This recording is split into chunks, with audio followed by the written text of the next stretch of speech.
Hi, I'm Arun Bakshi and you are watching Bollywood Adda, मोहब्बत का अड्डा, प्यार का. Hi, I'm Arun Bakshi and you are watching Bollywood Adda. Keep watching Bollywood Adda, मोहब्बत का अड्डा, मुरव्वत का अड्डा, इश्क का अड्डा. देखते जाइए ना, जाता क्या है आपका. देखिए, माहौल और मौसम दोनों आपस में इंटर कनेक्टेड हैं. माहौल तब बनता है जब आपके अंदर का मौसम बड़ा सही हो. उसके लिए एक शेर अर्ज़ है, अगर आपकी इजाज़त हो तो.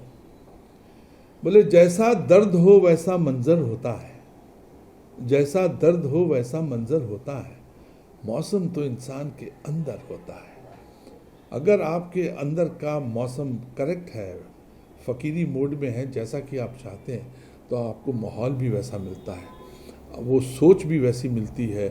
अगर गाने के ऊपर सोच है तो गाने भी वैसे मिलते हैं और बनते भी वैसे हैं और पूरा सिलसिला चलता रहता है. तो अभी ये जो गाना अभी कल ही निकला है, आजकल ज़माना बिल्कुल चेंज हो गया. पहले कैसेट का ज़माना, पहले रिकॉर्ड का ज़माना था, फिर कैसेट का ज़माना शुरू हुआ, फिर कैसेट निकला, फिर सीडी आ गई, सीडी निकली, सीडी के बाद में पूरी दुनिया डिजिटल हो गई. तो डिजिटल वर्ल्ड में हंगामा आर्टिस्ट अलाउड.com ने एक कल गाना निकाला है हमारा, पहली बार जो मैं उनके साथ एसोसिएट हुआ हूँ. दैट इज़ है गोरी तोरे नैन कजर बिन कारे. ये गाना कल निकला है. तो माहौल एक नया मिला है.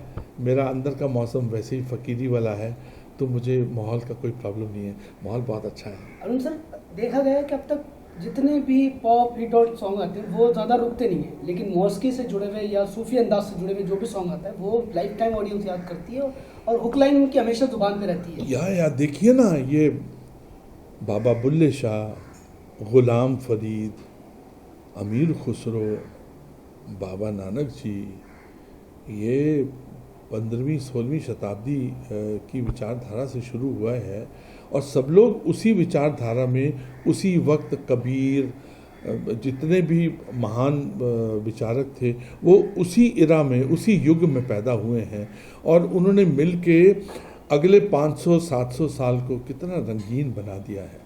वो सूफ़ी था, वही वो जो अंदाज़े बयां था. अब नानक जी ने जो लिखा है या उनके आगे के जो गुरुओं ने, उस्तादों ने लिखा है, वो शब्द की जगह शब्द हो गए. शब्द ऐसे हो गए जिसमें कि ऊपर वाले का आशीर्वाद भी आ गया और वो शब्द मतलब अब वो जब तक दुनिया है वो रहेगा.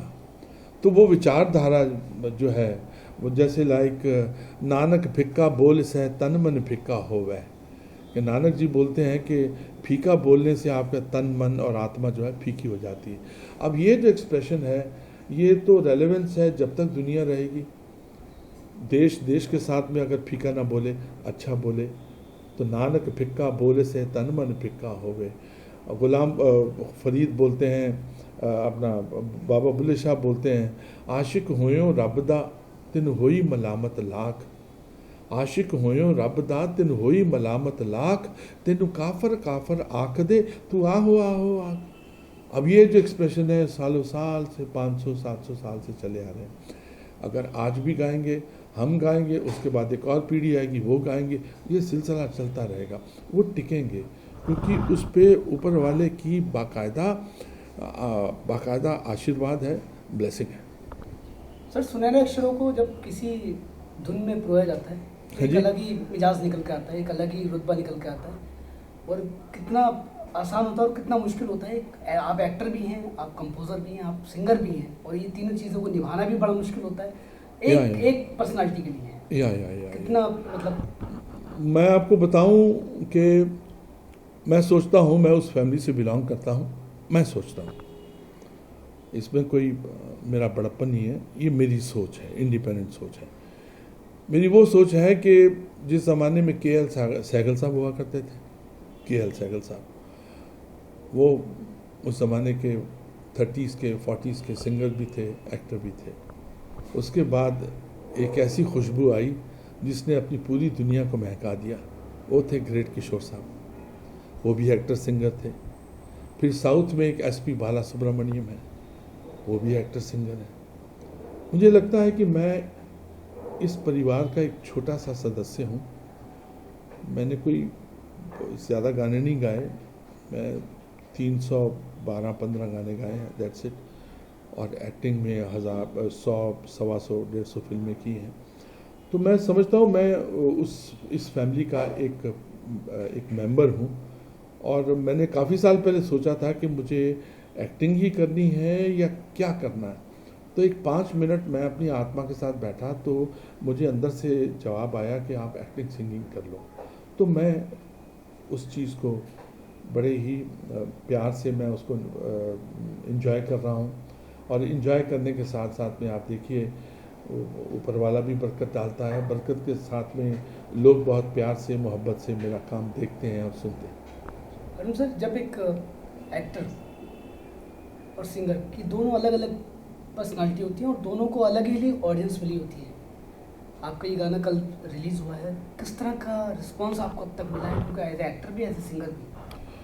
देखिए, स्टेज पे जाते हैं तो सबसे पहले ऑडियंस को जो विजुअल मिलता है वो एक्टर का मिलता है कि ये चेहरा जाना पहचाना है, ये अरुण बख्शी है, चलिए हो गया। उसके बाद अरुण बख्शी गाएगा तो उसके साथ एक एक्स्ट्रा ग्रेस मिलेगी ऑडियंस की। अब एक्टर और सिंगर दोनों मिलके गा रहे हैं, एक्टर अपनी बॉडी लैंग्वेज कर रहा है, आवाज़ अपना काम कर रही है, तो ये सब करते वक्त मज़ा बड़ा आता है। और लोगों को एक अलग से मिलता है कि यार ये सिर्फ सिंगर ही नहीं है या सिर्फ एक्टर ही नहीं है, ये एक्टिंग और सिंगिंग दोनों कर रहा है। और उससे ग्रेस मिलता है, प्यार मिलता है, मोहब्बत मिलता है। अभी ये जो कल गाना रिलीज़ हुआ है, गोरी तोरे नैन कचहर बिन खारे, इसमें एक क्लासिकल अंग है। देखिए, मेरा कोई भी क्लेम नहीं है कि मैं गाना सीखा हुआ हूँ, मैंने बिल्कुल गाना सीखा नहीं है, लेकिन उस्तादों की एक सोबत की है। मेरे हिस्से में बड़े कमाल के म्यूज़िक डायरेक्टर आए हैं, जैसे आनंद मिलिंद हुए, पप्पी लहरी जी हुए, राजेश रोशन जी हुए, आदेश श्रीवास्तव हुए, ऐसे भवानी जी हुए। इतने अच्छे म्यूज़िक डायरेक्टर आए हैं कि जिनसे मैंने सीखा बहुत है, उनके साथ बैठ के उनको ऑब्जर्व बहुत किया है कि वो कैसे कैसे काम करते हैं। लक्ष्मीकांत प्यारेलाल जी, जिन्होंने मुझसे पहली 4 लाइन गवाई थी, उनके साथ बैठ के बड़ा अच्छा लगता है कि कैसे काम करते हैं। तो वो सीखा, सोबत किया, आज मैं वही कर रहा हूँ। मेरा ऐसा कोई क्लेम नहीं है कि मैंने वो उस्ताद वो हैं, वो उस्ताद उनसे सीखा, कुछ नहीं। उनकी सोबत करके, सोबत उस्ताद थी। और मेरा जो ये फील्ड है वो मेरा गुरु है। ये जो फील्ड है, जिस तरह की रोज़ एक दिन अलग आता है, दूसरा दिन अलग आता है, दोनों ये जाता जाता दिन ही कुछ सिखा के जाता है। सर, उर्दू की अगर मैं बात करूं या दोहे की बात करूं, आप माशाल्लाह से बहुत प्यारी उर्दू बोलते हैं और बहुत प्यारी पंजाबी बोलते हैं। हिंदुस्तान के अंदर 2 ही जगह ज़्यादा मैंने देखी है उर्दू बोलते हुए, या तो फिर मुस्लिम तबके में या फिर पंजाबी तबके में। पंजाब ने आज उर्दू जिंदा रखी है एक तरीके से, और वही मोस्टली आज बॉलीवुड के अंदर देखने को मिलती है उस लफ्ज़ों में। बट जब इंसान कुछ ऐसा लिख देता है जो ऑडियंस दोहराने के लिए मजबूर हो जाती है, और वो दौर शायद आप लेके आ रहे हैं इस गाने के थ्रू, क्योंकि आने वाले वक्त में इस गाने की पॉपुलेशन ज़्यादा बढ़ जाएगी, इसकी व्यूशिप आगे बढ़ जाएगी, क्योंकि जिस तरह से कल हमने रिस्पॉन्स देखा है वो रिस्पॉन्स काबिल तारीफ है। या ये ज़रा नवाजी है कि आपको हमारा गाना बहुत अच्छा लगा। और देखिए, उर्दू और फिर वही जैसे मैंने कहा गुलाम फरीद, अमीर खुसरो, वो जो हमको दे के गए हैं, वो उसमें अमीर खुसरो की तो उर्दू बहुत खूबसूरत है, पंजाब वो जो वहाँ की लैंग्वेज का उन्होंने यूज़ किया है। अब बाकी Urdu itself is a beautiful language. Urdu एक तो कोई भी वैसे लैंग्वेज, कोई भी पंजाबी शुद्ध बोलिए तो उसकी लज़्ज़त ही कुछ और है, अगर आप हिंदी शुद्ध बोलिए उसकी लज़्ज़त ही कुछ और है, उर्दू की बात ही कुछ और है।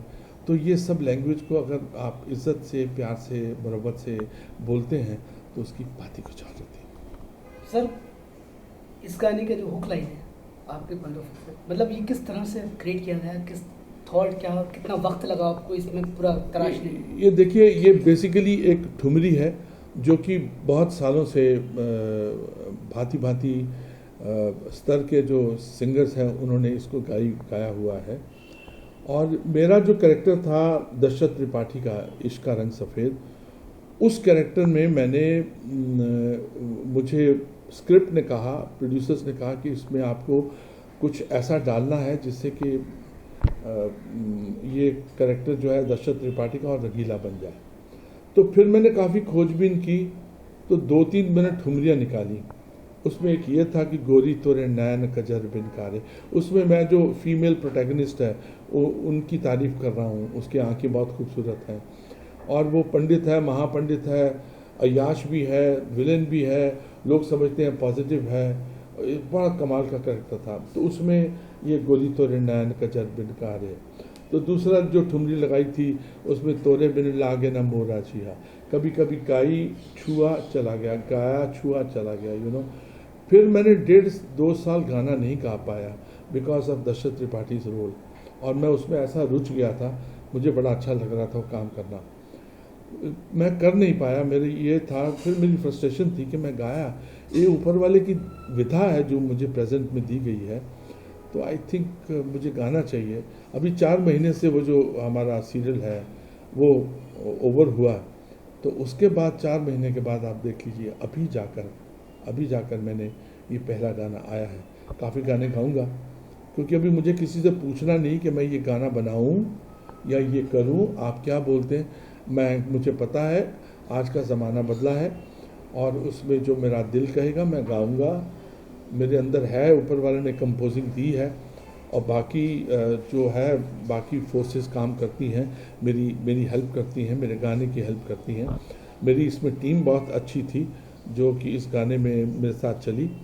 उसमें जिसने गाने को म्यूज़िक नोट्स को कंपोज किया और उसके अलावा प्रोग्राम किया वो परिवेश सिंह। उसके अलावा इसमें मास्टर जो तबला वादक हैं वो उनका नाम है चारी नाम है उनका, बहुत शानदार, आपने सुना है गाना, तबला आप ही ने कहा था कि तबला बहुत शानदार बजाए। उसके बाद गिटार पे हैं श्रीकांत जी, और इस तरह से छोटी सी टीम मिली और वो कारवां बहुत आगे बढ़ा और गाने का लुत्फ़ भी मिला, मोहब्बत भी मिली और प्यार मिला। 2 लाइन और से। गोरी तो रे नैना नैना नैना, गोरी तो रे नैना कजर बिन कारे, कजर बिन कारे, कजर बिन कारे। क्या बात है सर। एक कॉन्सर्ट के बात है कि जी ओमपुरी साहब तो रहे नहीं, हाँ और बाखूबी आपका साथ रहा होगा। या आज उनका 13वां है, मतलब कुछ यादें जो आपको याद हो ओमपुरी साहब की? मैं ओमपुरी जी के साथ में बहुत पहले एक फिल्म थी नासूर, वो किया था, और प्रेजेंटली कुछ 4-5 साल पहले एक फिल्म थी सलमान खान साहब की, उसका नाम था क्योंकि। उसमें वो डॉक्टर थे, बड़े जालिम डॉक्टर थे और हम सारे पागल थे और पागलों के डॉक्टर थे वो, और उसमें मैंने उनके साथ काम किया था। और ख़ास बात यह है कि उसमें एक रैप गाते हैं, वो ओमपुरी रैप गाते हैं क्योंकि में, वो रैप मैंने गाया था। तो लास्ट में ये मेरा उनके साथ था कि मैंने उनके लिए रैप गाया। फिर यहाँ पे क्या है कि मिलते हैं तो मिलते हैं, नहीं मिलते हैं तो नहीं मिलते हैं, एक अरसा दराज हो जाता है, आपकी मुलाकात नहीं होती। लेकिन उनके जाने का हमको बहुत गम है, बड़े अच्छे एक्टर थे, बहुत अच्छे आदमी थे। भैया वो एक गाना था दुनिया दी ठा ठा ठा, उस वक्त मैं कर रहा था, मुझे याद है फिल्म थी मासूम फिल्म थी। अचानक आनंद मिलिंद जी का फ़ोन आया कि आज गाना करने का है, दुनिया दी ठा ठा ठा। फ़ोन पे डिस्कशन हुई थी, अब मैं रियाज़ कैसे करूं, यू नो। वो एक्टर उसमें विलन है, अरुण बख्शी मासूम में विलन था, हीरो लाइक विलन था। मैं और लक्ष्मीकांत बेटे थे और उसमें लड़ाई वड़ाई कर रहे हैं, घूसेबाजी हो रही है, सब हो रही है। अब मैं सोचा क्या करूं, मुझे जाना है फ्रॉम चांदीवली से मुझे जाना है महबूब स्टूडियो। तो चांदीवली में वहाँ पे था एक जनरेटर। अब जानते हैं जनरेटर की आवाज़ क्या होती है, ये होती है, ठीक है। उसमें से साह निकाला और उस भयंकर आवाज़ में से साह निकाला, उसके साथ में कुछ 30-40 मिनट मैंने रियाज़ किया, ओम ओम का रियाज़ किया। उसकी भड़बड़ाहट के बीच में आवाज़ क्लियर हुई। बाकी जो रियाज़ था वो रास्ते में अपनी गाड़ी में चलाता चलाता मैं किया, तब जाके मैं गाना गाया। मतलब तब जाके गाना गाया। और एक्टर और सिंगर, इसका मज़ा ही कुछ और है, वो कोई और आदमी नहीं समझ पाएगा। कुछ चीज़ें होती हैं जो बनते बनते बन जाती हैं, बनते बनते बन जाती हैं। ज़िंदगी भी बनते बनते बन जाती है। कभी पता लगता है कि बिल्कुल सपाट है, बिल्कुल रेगिस्तान है, पानी नहीं मिल रहा है, पता लगता है रेगिस्तान में पानी मिल गया, बड़े अच्छे लोग मिले। अब मेरी फैमिली का मुझे बहुत सपोर्ट है, I got a great family. तो उससे क्या होता है कि चीज़ें जो मैं कर रहा हूँ, जो मैं कर चुका हूँ, उसमें तो असली हीरो तो फैमिली है, असली हीरो तो परिवार होता है, वाइफ होती है। And they are be so supportive, my wife is so supportive.